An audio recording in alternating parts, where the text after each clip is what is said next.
So imagine this. On a bright sunny day, instead of sitting in the closed confines of a cramped classroom, you are out enjoying the great outdoors, breathing in the nice BC air, and of course, being surrounded by the hum of 30,000 bees.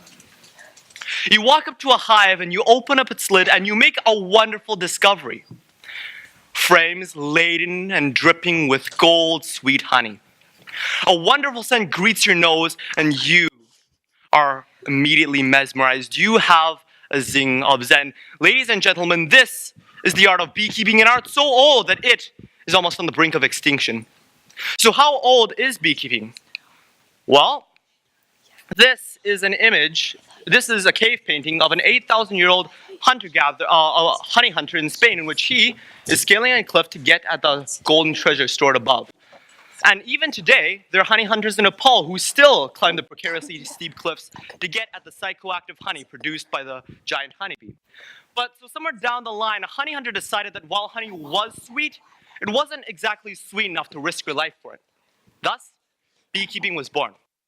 On the Sun Temple in Egypt 4,000 years ago, workers are shown blowing calming smoke into the hives as they remove the honeycombs. 3,000 years ago, Fan Li in ancient China wrote about the art of beekeeping in his annals, and the ancient Greeks even minted bee money. The ancient Mayans, who were an entire Atlantic Ocean away from the old world, also practiced their own type of beekeeping with Melipona bees, which I have had the pleasure to visit in Mexico. But don't think that, and these bees are stingerless, but don't think that makes them any easier to take care of though. Those bees bite hard. So, beekeeping isn't just limited to the ancient world though. In 1852, the Reverend L.L. Langstrand pioneered the Langstrand hive, and what this is basically, you have a box here, and you have different frames, and on each of the frames, the bees colonize them and make their own cells and wax and etc. And so this made it extremely easy to inspect the hive, to collect honey, and to inspect the brood as well, and this is the kind of hive that we use today. But beekeeping hasn't stopped evolving. Recently, I spoke with my grandfather, who was a beekeeper around the 1950s, and from what he told me, I could see not only the changes experienced by the beekeeping industry and the progress, but also the problems that face it. So my grandfather is from Yunnan province, right over here. So beautiful rainforest, amazing floral diversity, and of course, many billions of bees. So my grandfather would keep his bees like this. So he'd have a kettle pot in his yard and he'd put some brown sugar on it, and he'd wait and he'd wait and he'd wait for the rain season to come. And that's where the swarm of bees would fly around. And so a swarm of bees would come around, smell the brown sugar in the kettle pot, and they would settle there and build up a nice colony. And my grandfather had a nice hive of bees in his backyard. So once a year, he'd go down to the hives, and then he'd crack open the lid, and he'd dig out all the contents of the hive with a spoon: honey, wax, brood, everything. And he did this without any protection. So I took my grandfather's example and I compared it with mine. While I get 3 stings in 4 years, he gets 3 stings in 4 milliseconds. While he uses nothing but a trustworthy spoon and his 2 bare hands, I use in order a bee suit, smoker, matchbox, hive tools, bee gloves, honey spinner, wax cap remover, formic acid strips, artificial nectar, pollen patties, queen excluder, Benadryl, prednisone, cetirizine, and so on forth. But something that really stood out for me between my grandfather's beekeeping style and mine was that while my grandfather visited his hives once a year, I do hive inspections twice a week. That's 104 more times than my grandfather. Why is this? We can trace this back to our modern beekeeping industry. So modern beekeeping is not based on how much honey you produce or how much wax you make. No. Modern beekeeping is based on the premise of pollination. A beekeeper will rent out his or her hives to different farmers for their pollination services, and that is a big deal. Things ranging from the $3 billion almond industry in California, the cross-pollination needed to produce a large amount of apple crop, and 90% of avocados, cherries, and blueberries, and other crops are pollinated by bees, and well, they should be. Modern pesticide and herbicide use has deterred native pollinators from coming to these farmers' flowers, and to produce a large enough of crop, their best bet is the wren honeybees, which will pollinate only their fruits. The alternative is much bleaker. In some regions in China, pesticide and herbicide use has exterminated native pollinator populations and bee pollinations, as a matter of fact. So these farmers are forced to pollinate the crops by hand, which is not very nice. So beekeepers look at these market conditions and they capitulate on it. So these beekeepers take their thousands and thousands of hives and they load them on lorries or trucks like these, and then they cart them across the country to different farmers and plop them onto different farms for pollination services. So let's say 1 month it could be an apple crop in Washington, and in the next month it could be an almond crop in California.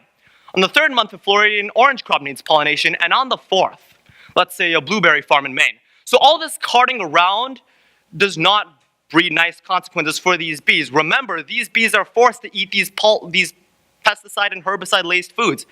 Up to 30% of them die on transport, compared to 11 to 12% before 1994. And among the survivors, the reality is much bleaker. This long-distance transportation puts them in contact with other hives of bees, and of course, there are diseases. Bee diseases such as varroa mite, diseases such as American foul brood, European foul brood, and the most dangerous of all, colony collapse disorder, kills bees overnight. And that, combined with the compromised immune systems of these bees, does not breed a good future for the industry.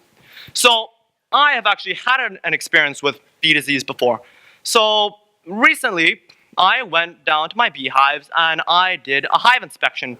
And so I noticed that one of the hives was a little off. There was not that much activity at the front gate. And so I decided to inspect the hive naturally to see if anything was wrong. So when I opened the hive, it looked like this.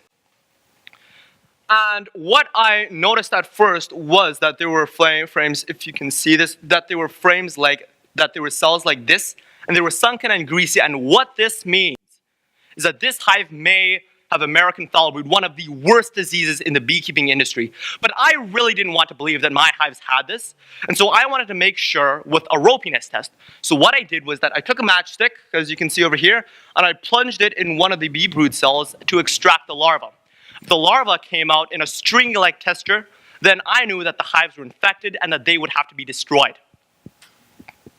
Well, you can guess how the test went. That season, we lost all 6 of our hives from this disease. What we had to do, and it looked like this, and what we had to do is that we had to take our equipment down to Port Coquitlam to the Iotron, where it could irradiate the equipment, and we had to order some new bee stock from Chile. But what we have experienced in this beekeeping club is only a small part of the dangerous reality that faces beekeepers worldwide. Beekeepers are losing thousands upon thousands of bees a day, and that doesn't just mean bad consequences for beekeepers. It also means much for the rest of us who are reliant on the crops that these bees pollinate and propagate. So people are taking measures against this though. Urban beekeeping is widely encouraged and becoming more and more popular, and the City of Vancouver even encourages this urban beekeeping, and that's one of our teachers, Mr. Norm Kadler, at the City Hall rooftop, tending the hives over there. Our school, St. George's, has a beekeeping club, of which I am a proud member and of 4 years, and of course a leader. And what we do is that we teach the art of beekeeping to the next generations to assure a good reserve for this art. And so you look at these measures, but here's the critical thing. As we are dwellers of the city, most of us don't even realize the importance of the agricultural arts. To many of us, the farm feels a long ways away, so long that we don't even realize it when we dig into our food. Many of us take food security, and a full belly for that matter, for granted, and few of us are actually aware of the diseases and the dangers that are plaguing the agricultural industry to this day. Things such as pesticides, herbicides, animal abuse, raging diseases, loss of farming traditions, unsustainable practices. If only we can make the right choice in regards to our consummation practices, then we can make a change to this agricultural industry for the better. If we buy organic, look for artisanal products, or even have our own rooftop gardens, or even better, our own rooftop hives, then we would all be taking a small step to rescuing this large part of our lives. And that, for me, is the bee's knees. Thank you.